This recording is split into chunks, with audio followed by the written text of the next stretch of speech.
And speaking of lies, many of us will never forget the 16 words that President Bush stated in the State of the Union in 2003, the run-up to the Iraq War, where he said the British government has learned that Saddam Hussein recently sought significant quantities of uranium from Africa, when in fact your husband, Joe Wilson, had gone on a fact-finding trip to Niger and had found that there was no evidence that Saddam Hussein was seeking uranium from Africa.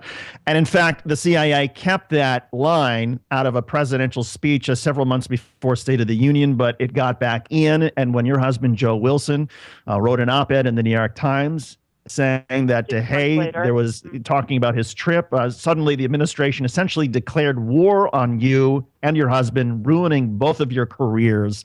It's still hard to sort of imagine that a government in the United States would exercise that sort of power against people who are doing public service. But do people still come up to you now and ask you about it? I mean, what is your life like as Valerie Plame Wilson and Joe Wilson and your family? Well, a couple things. You're right. Bush's State of the Union address was January 2003. Notice, though, that any mention of Iraq seeking uranium, yellow cake uranium, was not present in Colin Powell's speech, then Secretary of State, which was about a week later before the UN. That was February 2003.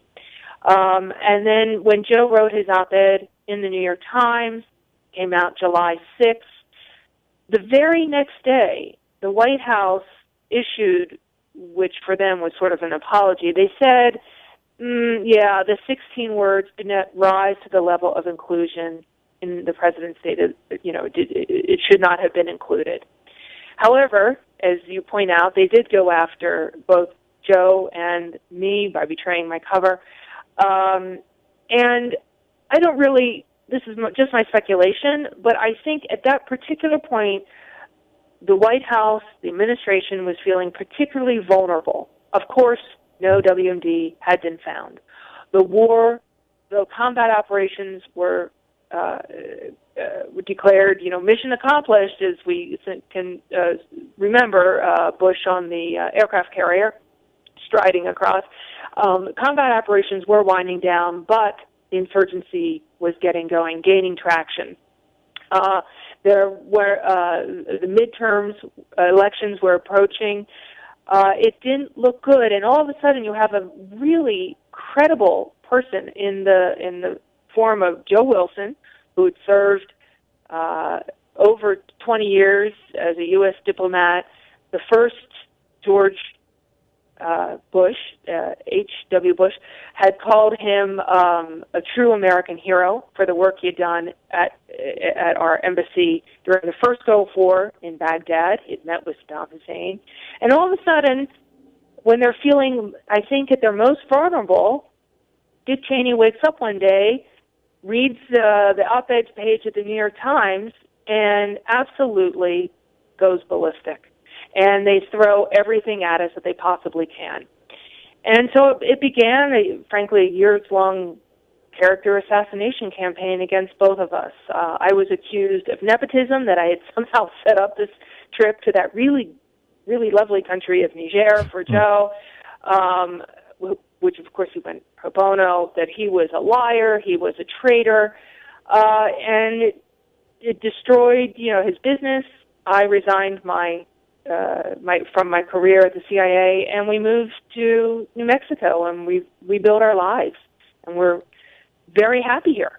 I have, and you got kids who are now 13 years old. Some of us remember when they were much younger. They're 13 now. What's life like out there?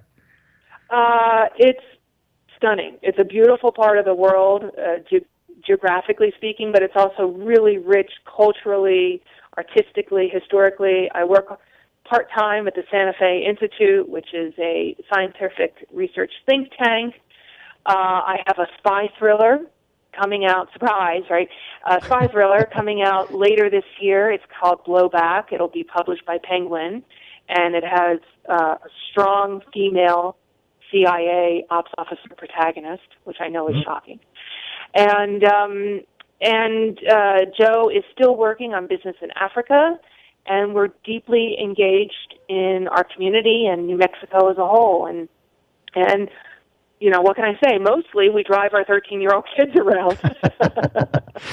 Well, Valerie, it's so great for all of us who are fans of you and Joe to hear that you're doing well, that you've been able to rebuild your lives and have great meaning and do some great things for the world around us. And thank you so much for being part of Take Action News. Regards to Joe on behalf of all of us in Washington, and good luck to you and your family. Thank you so much. It means a lot.